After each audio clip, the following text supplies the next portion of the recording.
Bueno, muy buenos días. Qué bueno es tenerte aquí. Si tú estás hoy por primera vez y llegaste quizás un poquito después de los anuncios, esperamos que te sientas muy en casa al final de esta reunión. Ahí hay un rincón que dice bienvenidos, hay un regalo de parte de la iglesia para ti y esperamos que te sientas muy en casa hoy día. Tenemos un tiempo siempre, ¿no es cierto?, de cantar canciones y luego también de reflexionar en la Biblia, en la palabra de Dios y aplicarla a nuestras vidas. El fin de semana pasado pasamos un tiempo hermoso en el retiro Sinapsis 2, donde estuvimos aprendiendo acerca de los dones del Espíritu Santo. Si te lo perdiste, ya te lo perdiste, ¿ya? No, en un año más, ya no todavía el próximo año, sino que en un año más vamos a volver a repetir este Sinapsis 2. Queremos que todas las personas de Encuentro con Cristo en Ñuñoa vivan estos retiros. Son 4 retiros que estamos realizando. Fue realmente un tiempo hermoso en donde no solamente estudiamos, no solamente estuvimos escuchando enseñanzas, sino que también pudimos tener conversación en grupos. Tuvimos un foro, de hecho, en donde entrevistamos personas en distintas áreas laborales y cómo ellos en sus lugares de trabajo también practicaban sus dones espirituales.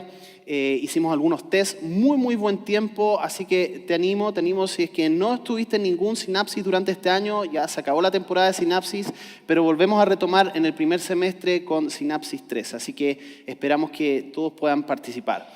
Si tú te estás uniendo hoy a la iglesia, si estás viniendo por primera vez, tienes que saber que hemos estado desarrollando durante las últimas semanas una serie basada en un libro de la Biblia que es el libro de Gálatas.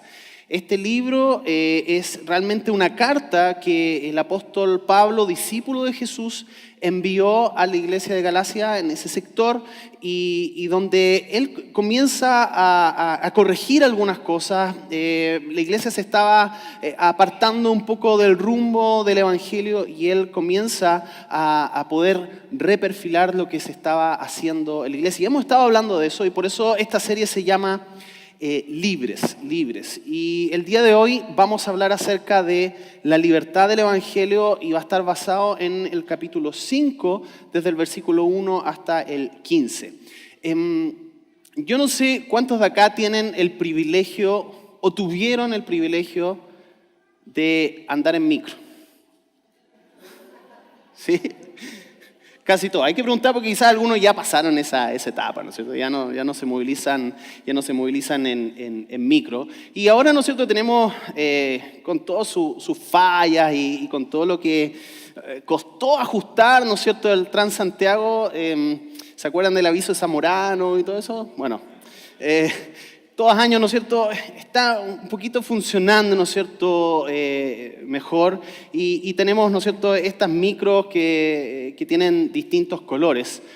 Pero tal vez, si es que tú eres más o menos de mi edad hacia arriba, te tocó andar en estas micros amarillas, ¿se acuerdan? Algunos extrañan las micros amarillas, algunos ponen este hashtag, vuelvan las micros amarillas, ¿no es cierto? Que tenían como, tenían su magia.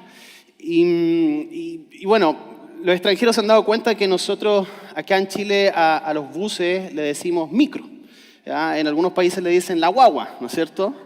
O el camión. Acá la micro amarilla, ¿no es cierto?, es un clásico. Y yo me acuerdo, ¿no es cierto?, de que había toda una lógica respecto a las micros que no se vive ahora. En realidad el Transantiago, aunque a ti te parece que es como movido, no es nada comparado con las micros amarillas. Y tal vez a ti te tocó andar en una micro como esa. Me tocó varias veces camino al colegio, a la universidad, ir colgado en la pisadera, más allá de todas las advertencias que me hacía mi Santa Madre, ¿no es cierto? No, nunca te vayas en la pisadera. Bueno, a veces había que llegar, ¿no es cierto? Y era toda una cosa emocionante. Pero ahí sí que se experimentaba lo que era la verdadera velocidad, la adrenalina. Ahora no se ve mucho esto de las carreras, aunque a veces andan medio rápido, pero ahí sí que eran realmente casi una Fórmula 1 o Fórmula 4. ¿Se acuerdan de este concepto de la collera? No sé si sabían, la collera era la micro que iba adelante. Entonces, donde los de la micro amarilla y de este tipo de micros tenían que competir por alcanzar a los pasajeros, ¿no es cierto? Mientras más pasajeros tenían, más ganancias tenían, y donde los choferes ganaban por boleto cortado. Entonces realmente era una cosa, una lucha encarnizada. O sea, la calle era así. Entonces tú ibas tranquilo y te podías subir a una micro y tú podías descifrar si es que el chofer iba apurado o no según los minisegundos que te daban en la pisadera, ¿no es cierto? Y si no, empezaba a acelerar, y si tú eras el último tenías que apurar porque la micro iba a partir. Y tú te podías subir de repente camino a la universidad en una micro vacía, y eso era casi un milagro, encontrar una micro vacía, te podías ir sentado, estudiando, pero algo sospechoso había con las micros vacías, porque tú sabías que el chofer no iba muy tranquilo si la micro iba vacía. Entonces, de repente llegabas a un punto central en donde había un personaje, que los que ahora usan Transantiago, y quizás a ti no te tocó vivir esto, que era un personaje que era el sapo, ¿se acuerdan?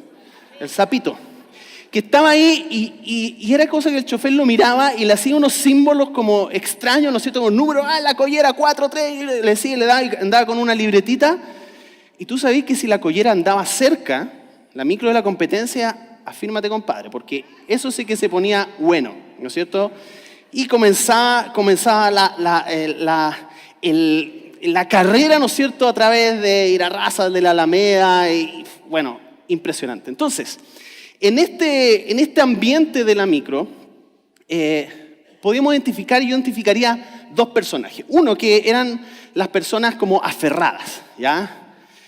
Típico de la señora, ¿no es cierto?, que se subía y llena de bolsas con la pilgua arriba de la micro y con, qué sé yo, la bolsa de bellota, ¿no es cierto?, ahí, y se afirmaba de todo lo que se pudiera afirmar, porque si no salía volando. Y de los fierros, ¿no es cierto?, ahí y andando.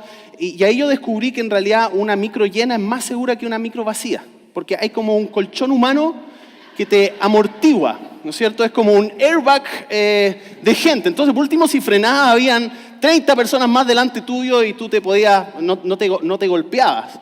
Pero esta señora siempre bien afirmada, ¿no es cierto? Y cuando uno empieza a andar en micro, y mi mamá, que me hizo una inducción al transporte público, me decía, si tú te quedas arriba de la micro, no te vayas a lanzar para seguirme, ¿no es cierto?, sino que espera hasta el otro paradero y yo te voy a estar esperando. Y claro, después cuando veía cómo manejaban los micreros, yo decía, bueno, aquí llego, ¿no es cierto?, a Pudahuel y nadie me encontró.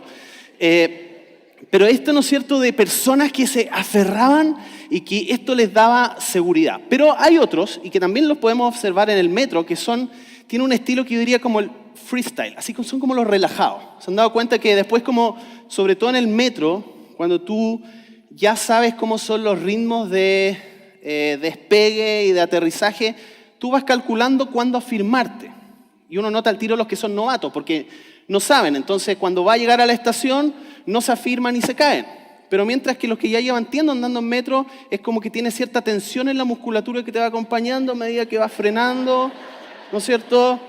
O que va, entonces calcula el tiempo a firmarte a la puerta y ahí tú notas, ¿no es cierto?, esta gente que es como, son como los bacanes. Y en las micros también así como, no, yo no me afirmo, ¿no es cierto? Yo me muevo solo y si me voy a caer y no me importa. Ahora, en la vida, en general, también podríamos decir que encontramos estos dos tipos de personas. Las personas que son aferrados, ¿no es cierto?, a todo lo que sea la norma, a todo lo que sea la ley, a todo lo que sea, ¿no es cierto?, los códigos, al comportamiento moral, porque eso es lo que te mantiene seguro en la vida. Y podríamos decir y describir a esas personas como desde el lado más, tal vez, del legalismo. Los aferrados, ¿no es cierto?, en que necesitan una estructura y se sienten seguros con cosas que no se mueven.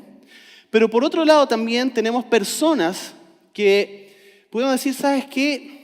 La vida igual se va a acabar, todos nos vamos a morir, hay que disfrutar la vida, ¿no es cierto?, a gozar, que el mundo se va a acabar.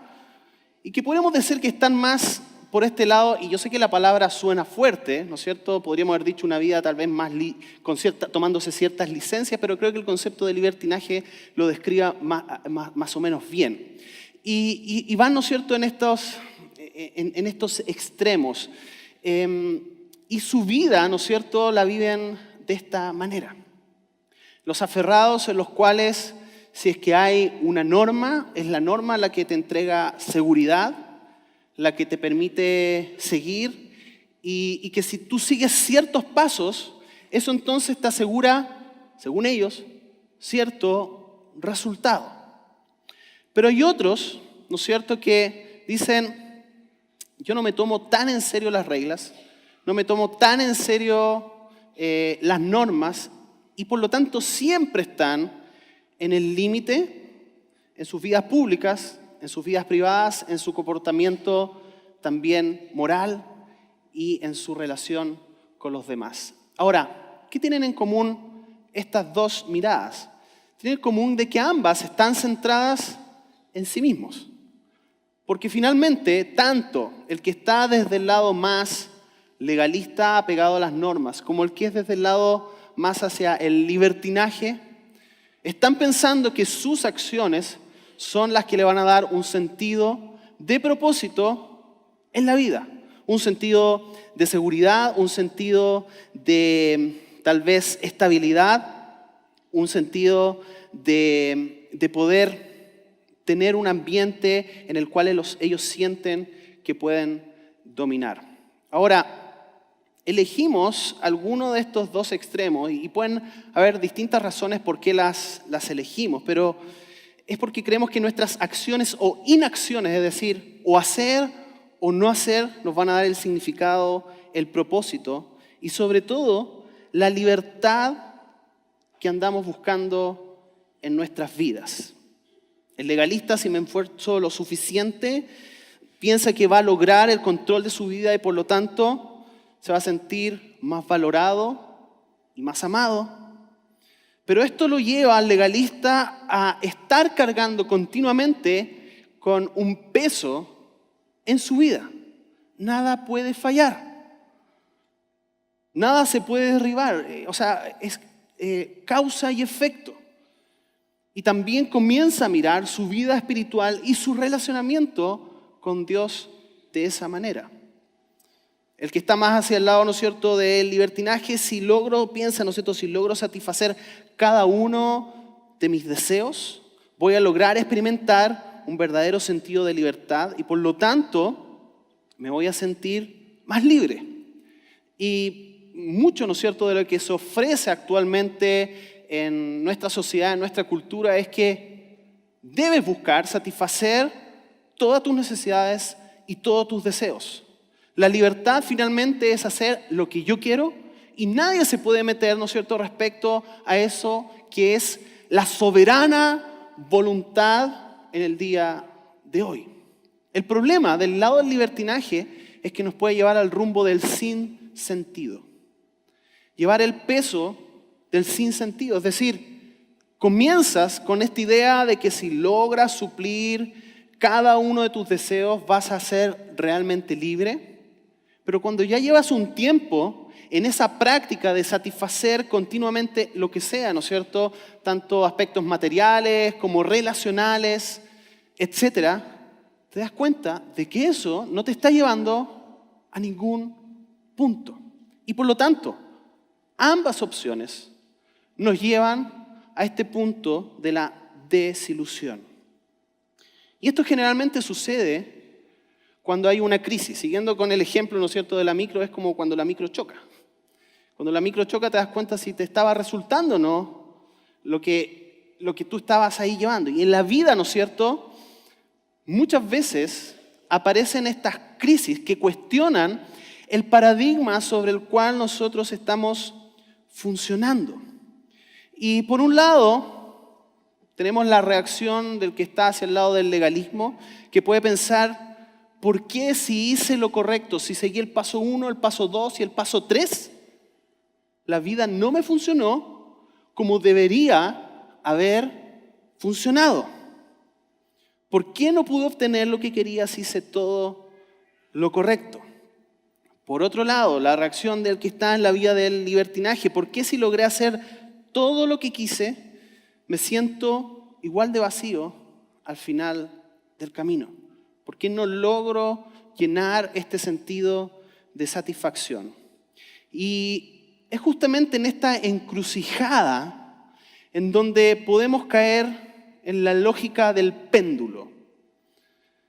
Es decir, cuando me doy cuenta, ¿no es cierto?, en que mi legalismo no me funcionó, tengo dos alternativas. Una, ¿qué es lo que hago?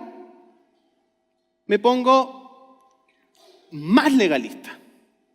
Más legalista. Es decir, no me funcionó el paso 1, 2 y 3, entonces voy a hacer el 1B, C y D, y me pongo mucho más rígido frente a los demás, mucho más rígido frente a mi vida.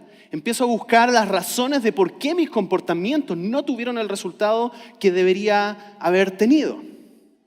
Pero también sucede, y sobre todo sucede a personas que tal vez llevan ya mucho tiempo en la iglesia o algún tiempo en la iglesia, es que dicen, ¿sabes qué? Yo cumplí con todo lo que significaba ser cristiano.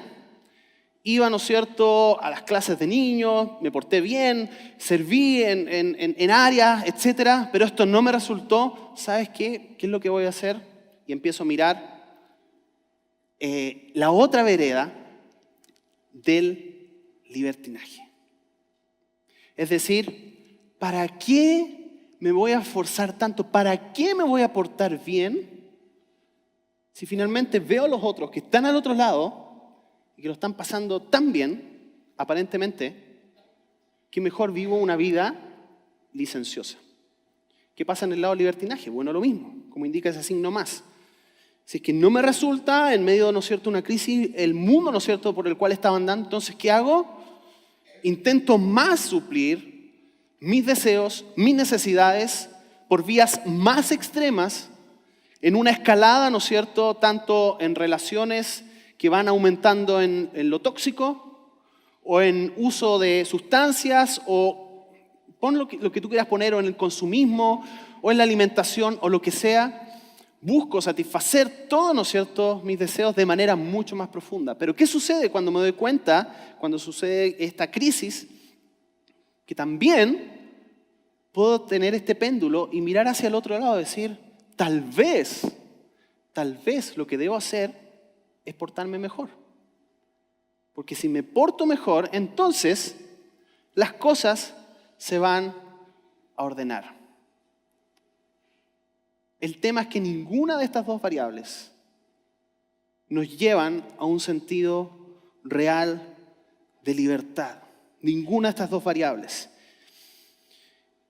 Y tal vez por ahí, y tal vez tú has conocido personas de la vida, o tal vez tú eres uno de ellos, que llevan una vida externamente muy legalista en términos de las normas, pero me he dado cuenta de que las personas que expresan esta normativa tan rígida, una forma tan rígida de ver a los demás, de ver su mundo, generalmente o tienen sótanos o áticos con algunas cosas que no son muy luminosas. Algo hay. La rigidez pareciera que muestra que algo hay en el corazón que no está funcionando de manera adecuada, pero lo tenemos en el sótano y lo tenemos en el ático. Por otro lado, en términos de las personas que se muestran tan libres, tan, ¿no es cierto?, con tanta facilidad de expresar su felicidad, también tienen áticos y sótanos que por alguna razón hay momentos que salen a la luz. Jim Carrey, conocen a este actor, probablemente él tiene una frase que dice: pienso que todo el mundo debería ser rico, famoso y hacer todo aquello que siempre soñaron, así podrían darse cuenta que esta no es la respuesta. Interesante, viniendo de alguien que pudiera ser el parámetro de éxito en Hollywood, de ganar mucho dinero, de estar en muchas películas. Él dice, ¿sabes qué? Ese no es el camino. Y por lo tanto, el péndulo no es la salida. ¿Sabes por qué? Porque hay otro camino que es completamente distinto a estos dos extremos que nos puede llevar a una verdadera libertad. Pablo ha estado hablándoles a la iglesia de Gálatas acerca de, llamándoles la atención realmente, de por qué se han desviado de este mensaje liberador y han querido nuevamente ponerse hacia el lado del legalismo. Dice, ¿quién les ha llenado la cabeza con estas ideas? Ustedes venían del lado, ¿no es cierto?, del libertinaje, de vivir como ustedes querían. ¿Quién les ha llenado? Y por eso, aquí en el capítulo 5, versículo 1, les vuelve a decir, les repite y quiere subrayar. Por lo tanto, Cristo en verdad nos ha liberado. Y es muy interesante porque en el lenguaje original, el verbo que se usa aquí denota un acto que fue realizado en el pasado y que está hecho ya. Se realizó.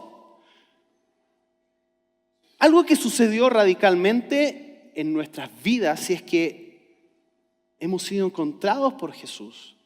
Y algo sucede que cambia. Es una libertad que ya ha sucedido, que ya ha pasado gracias a la obra de Jesús. Y por eso el evangelio de Jesús es una perspectiva completamente distinta a la lógica del legalismo o del libertinaje. Y es esta realidad. Cristo te hizo libre. Completamente libre. Y cuando cantamos canciones, ¿no es cierto?, que hablan acerca de la libertad, no estamos hablando de la libertad como generalmente en el mundo se predica o se ve. Estamos hablando de una identidad que también afecta profundamente nuestra identidad. ¿Quiénes somos? Es un cambio que se produce desde el interior gracias a la obra de Cristo. Ahora, y eso es lo que Pablo está enfatizando en este capítulo. Les dice a los de Gálatas, ahora, asegúrense de qué? De permanecer libres y no se esclavicen de nuevo a la ley. Es decir, lo que está poniendo aquí implícitamente, Pablo está diciendo, ¿sabes qué? Eres libre, pero esa libertad, te puedes olvidar de esa libertad y aunque has sido hecho libre por la obra de Jesús, comenzar nuevamente a vivir como esclavo, tanto de las obras por medio del legalismo o de las obras por medio del libertinaje. Y Pablo sabe el riesgo de este péndulo, de que aún habiendo sido liberados, podemos irnos hacia un lado o hacia el otro. Y eso dice en el capítulo 5, versículo 6. La primera parte dice, pues una vez que depositamos nuestra fe en Cristo Jesús, de nada sirve estar o no circuncidados. Ahora recordemos un poquitito qué significaba esto, ¿no es cierto? Aquellos que estaban circuncidados representaban el pueblo judío que cumplía con ciertas normas que debían regirse por medio de la ley, ¿no es cierto? Por lo tanto, pertenecían a este pueblo apartado, aquellos que debían seguir al pie de la letra la ley. Podríamos decir de que ellos ponían su aceptación de parte de Dios y su salvación por medio del cumplimiento de la ley, es decir, estaban en el extremo legalista. Pero por otro lado, los que no estaban circuncidados, ¿quiénes eran? Eran los gentiles, ¿no es cierto? Los seculares, podrían decir. Aquellos que no eran parte de este pueblo judío y que vivían según las normas que ellos encontraran que eran buenas normas. Adoraban a otros dioses, tenían costumbres, tenían vicios, etc. Por lo tanto, estaban estas dos partes, ¿no es cierto?, del pueblo que realmente seguía la ley y de aquellos que vivían como se les daba la gana. Pero una vez que ambos son encontrados por Cristo, salvados, que reciben el mensaje del Evangelio, ¿qué es lo que dice? Y aquí está diciéndolo Pablo, de nada sirve estar o no estar circuncidados. Y continúa este pasaje, dice, lo importante es la fe que se expresa por medio del amor. Y aquí es el punto fundamental de esta mañana, porque el Evangelio, como dice ahí, nos libera del peso del legalismo y del sinsentido del libertinaje. El Evangelio nos libera de este peso, de esta carga del legalismo, pero también del sinsentido del libertinaje. Ahora profundicemos un poquito esto. ¿Cómo opera este marco, esta obra del Evangelio en nuestras vidas? Y les voy a mostrar aquí una imagen que es sacada de un libro que se llama Una vida centrada en el Evangelio.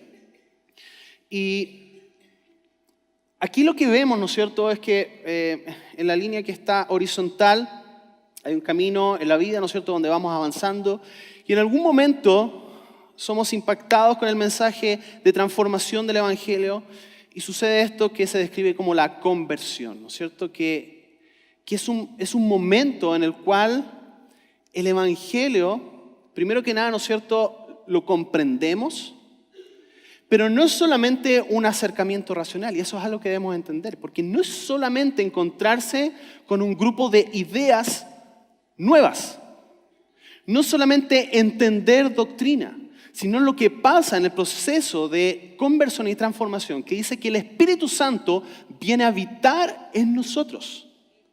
Y por eso se usaba por mucho tiempo este concepto de aceptar a Jesús en tu corazón, que no es completamente correcto de manera teológica, porque en realidad nosotros somos aceptados por Jesús, pero ha tratado de expresar esto de que ahora Jesús vive en mí, que ya no vivo más yo, ¿no es cierto?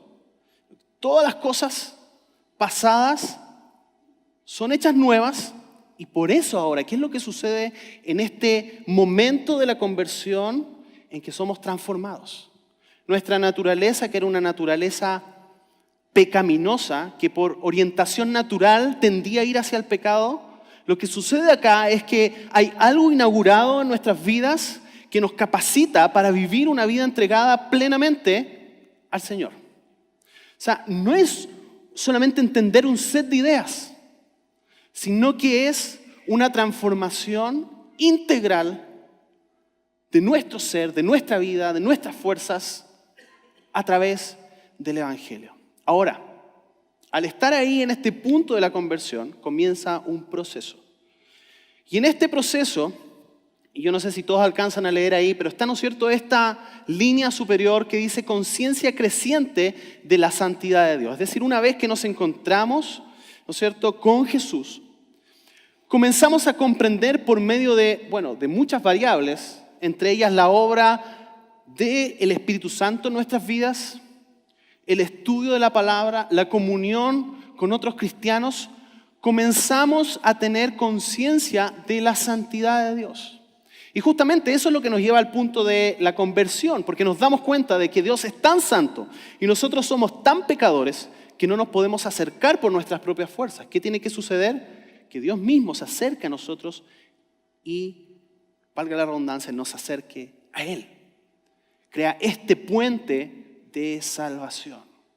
Por lo tanto, cuando entendemos, ¿no es cierto?, de que por nuestras propias fuerzas no podemos llegar a la medida para relacionarnos con Dios, y entendemos de que la salvación es por gracia y no por obras, comenzamos un camino de entendimiento. Por lo tanto, en este crecimiento, este avance cristiano, debemos tener una mayor comprensión de la santidad de Dios, de lo que significa relacionarnos con Dios. Por otro lado, está esta línea hacia abajo de la conciencia creciente de mi naturaleza pecaminosa.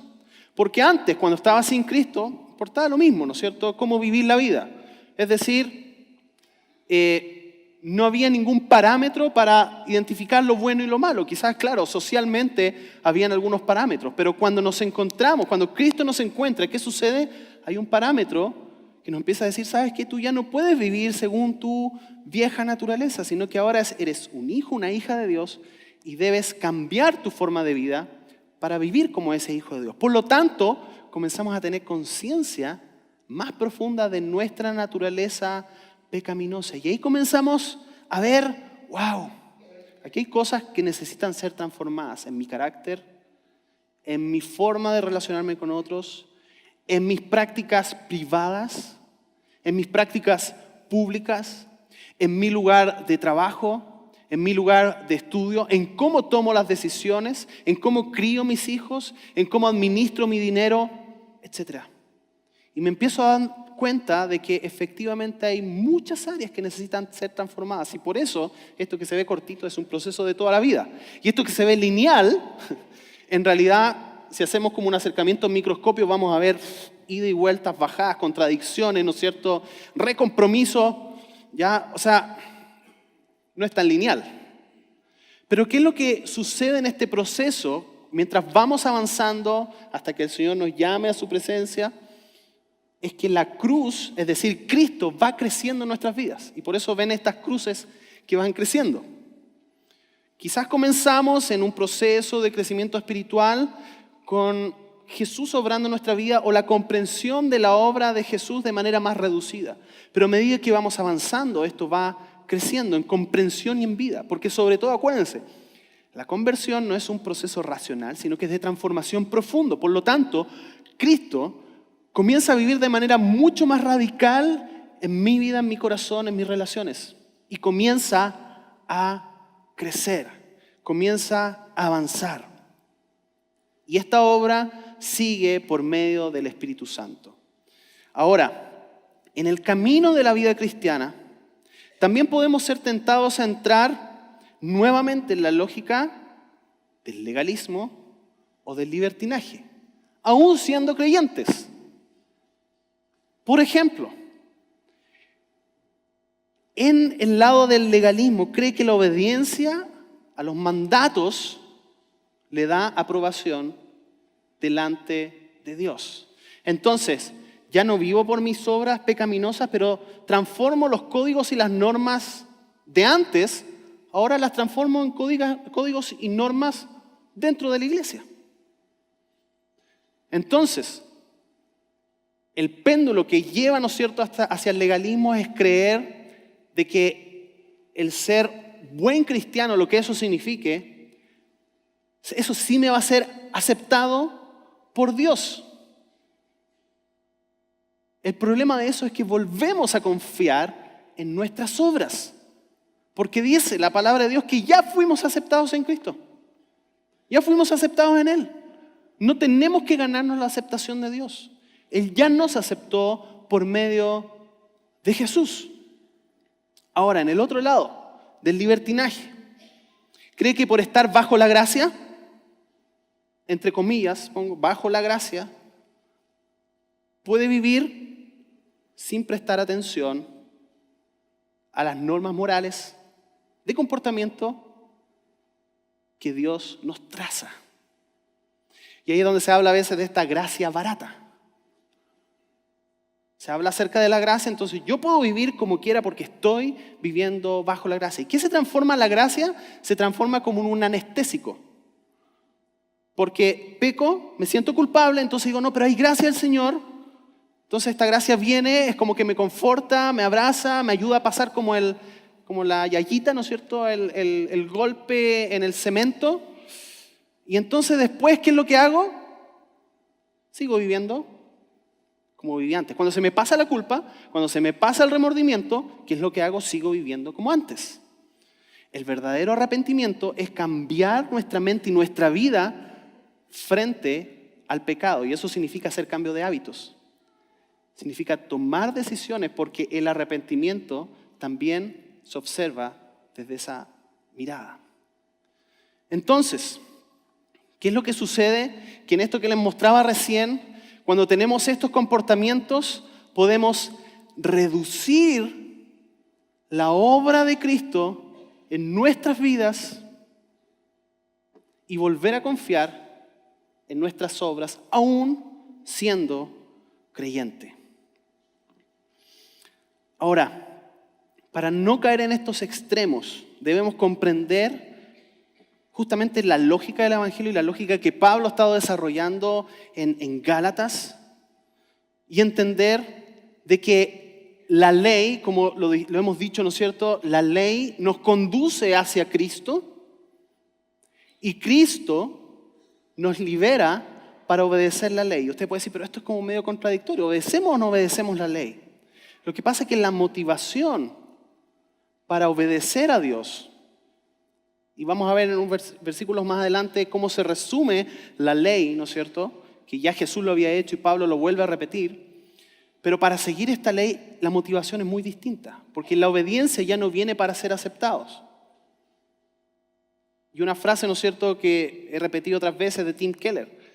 En la religiosidad hacemos buenas obras para ser aceptados, pero bajo el Evangelio, porque fuimos aceptados, hacemos buenas obras.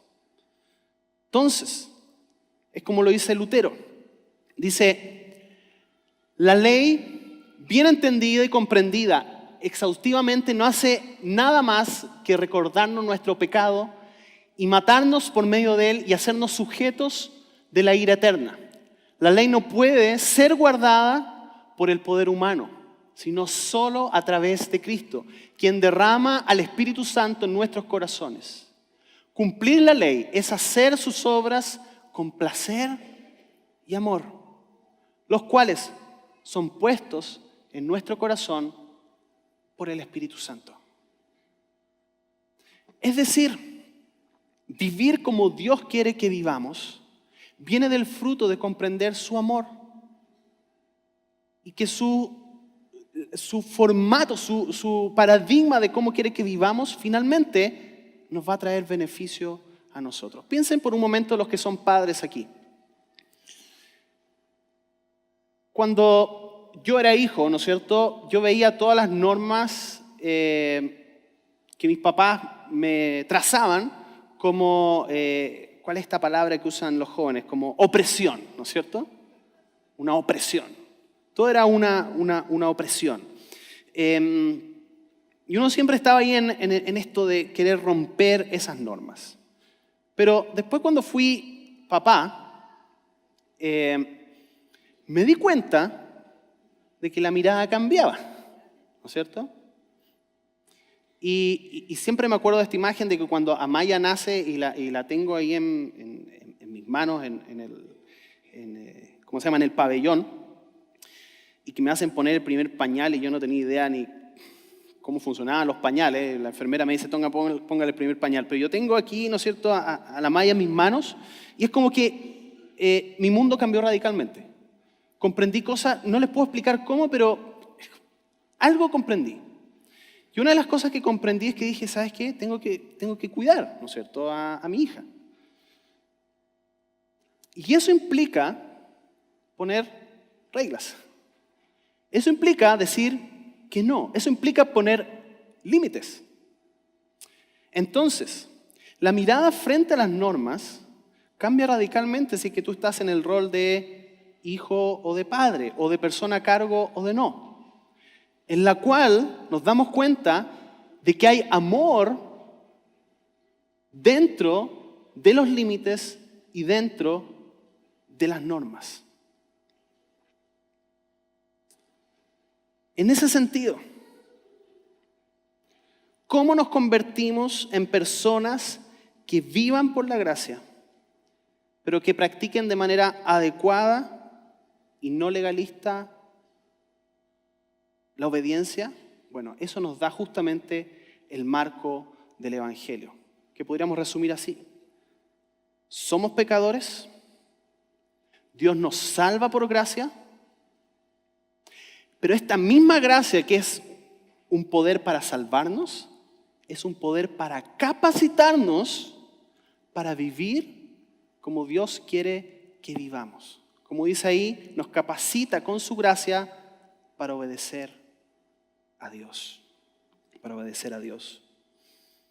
Y es así que un discípulo de Cristo obedece a Dios no por obligación, sino que por amor.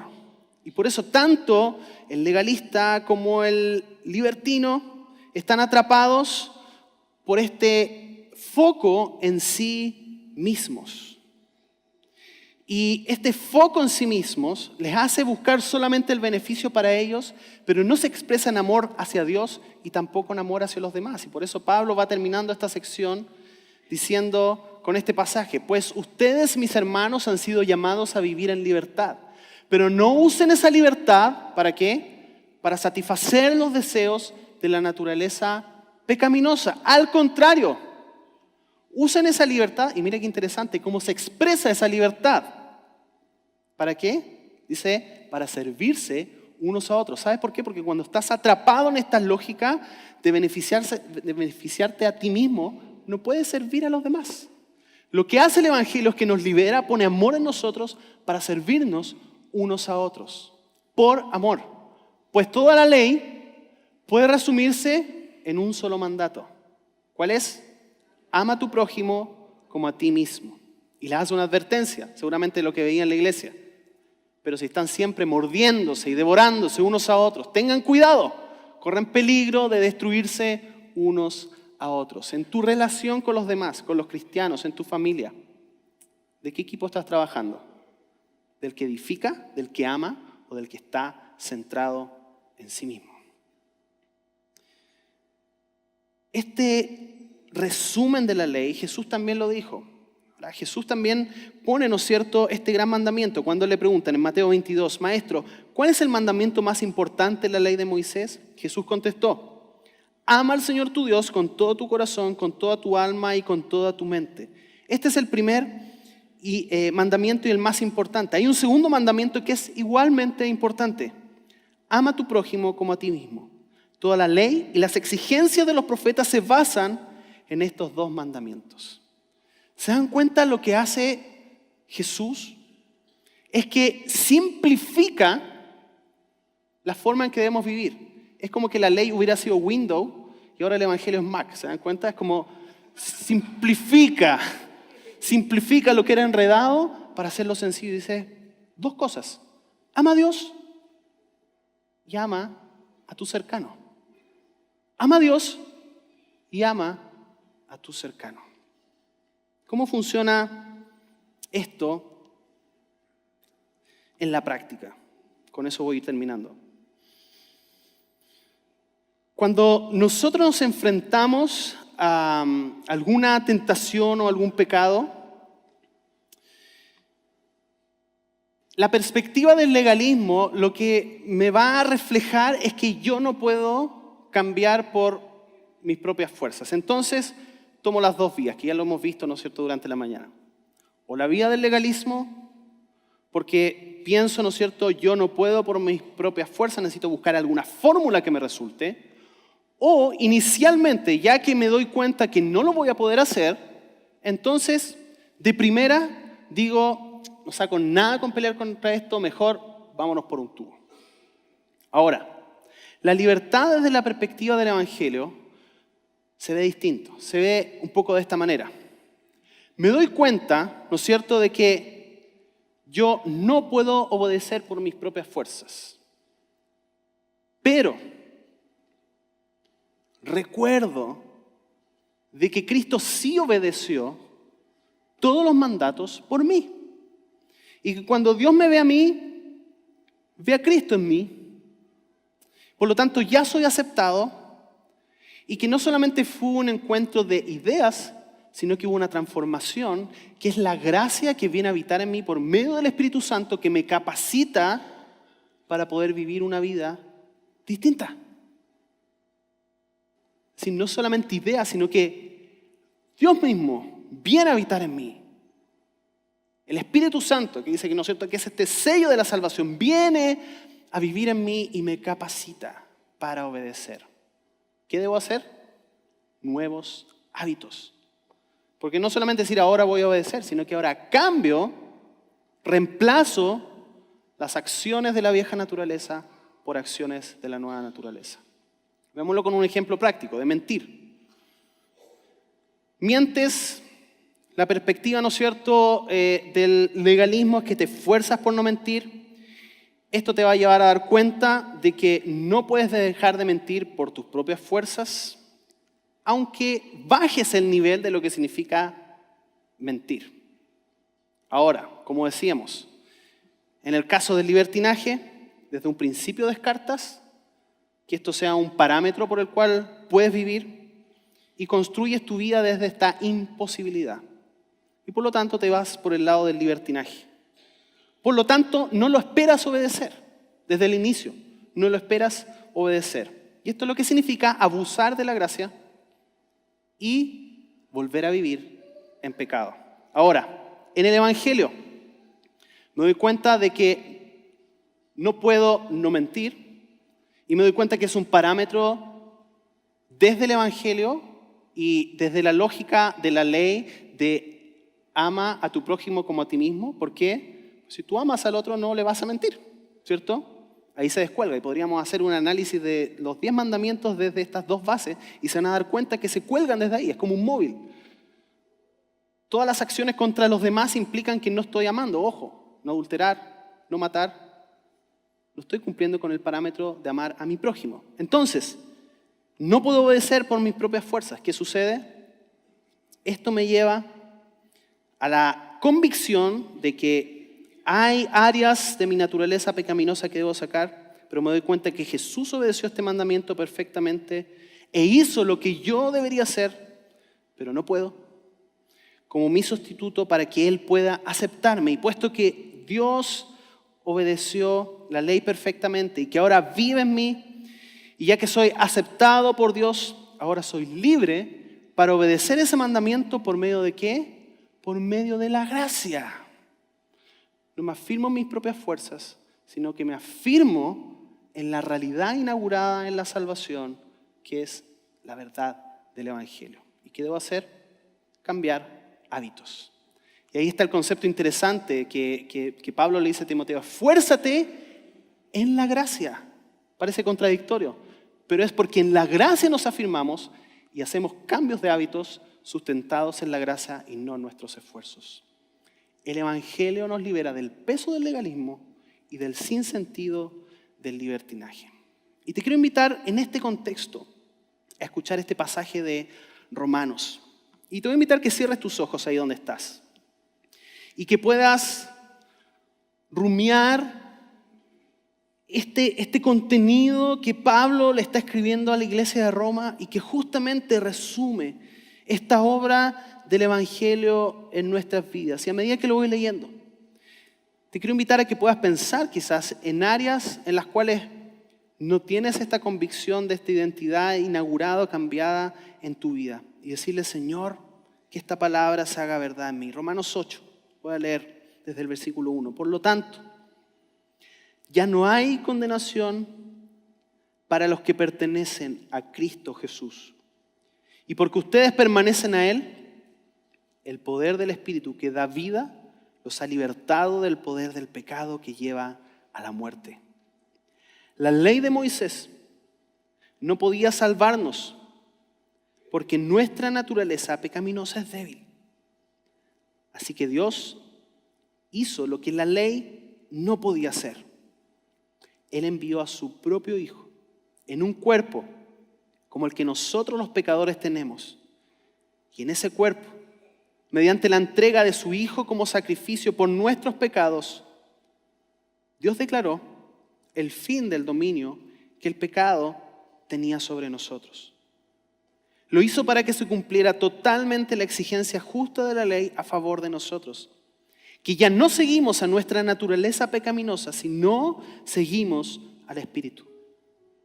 Los que están dominados por la naturaleza pecaminosa piensan en cosas pecaminosas, pero los que son guiados por el Espíritu Santo piensan en las cosas que agradan al Espíritu.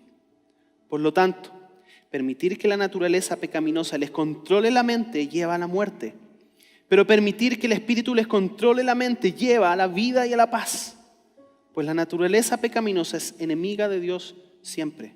Nunca obedeció las leyes de Dios y jamás lo hará. Por eso, los que todavía viven bajo el dominio de la naturaleza pecaminosa nunca pueden agradar en Dios. Pero ustedes no están dominados por su naturaleza pecaminosa. Son controlados por el Espíritu si el Espíritu de Dios vive en ustedes. Y recuerden que los que no tienen el Espíritu de Cristo en ellos, de ninguna manera pertenecen a Él. Y Cristo vive en ustedes. Entonces, aunque el cuerpo morirá por causa del pecado, el Espíritu les da vida, porque ustedes ya fueron declarados justos a los ojos de Dios. El Espíritu de Dios, quien levantó a Jesús de los muertos, vive en ustedes. Y así como Dios levantó a Cristo Jesús de los muertos, Él dará vida a sus cuerpos mortales mediante el mismo Espíritu, quien vive en en ustedes. Dios, aquí estamos, delante tuyo, pidiéndote que nos recuerdes la verdad del Evangelio en nuestras vidas. Y quiero orar por las personas que tal vez hoy están batallando con legalismo, libertinaje. Y te quiero pedir que tu gracia, el mensaje de tu gracia, irrumpa poderosamente. Aquí estamos delante tuyo, Señor, tal como somos. Te pedimos de que tú obres en nuestra vida. Te pedimos de que tú nos guíes, Señor.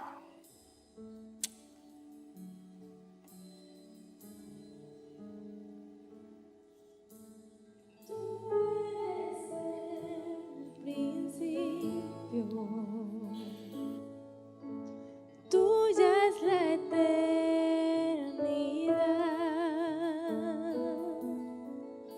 llamaste el mundo a existencia, me acerco a ti.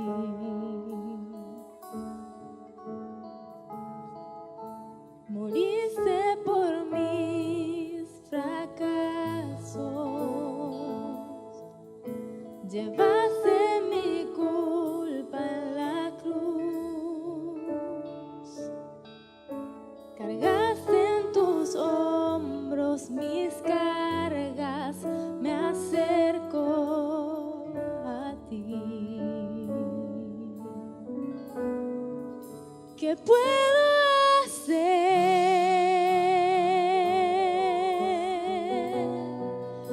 ¿Qué puedo decir?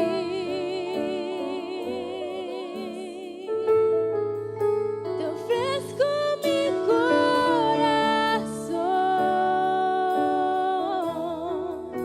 completamente a ti. ¿Qué puedo hacer?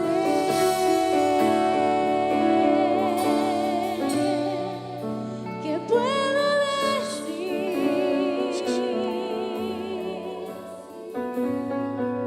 Te ofrezco mi corazón completamente a ti. Te invito a que nos pongamos de pie y respondamos al Señor como una oración con esta canción. Tu salvación camino, tu espíritu vive en mí, declararé tus promesas, me acerco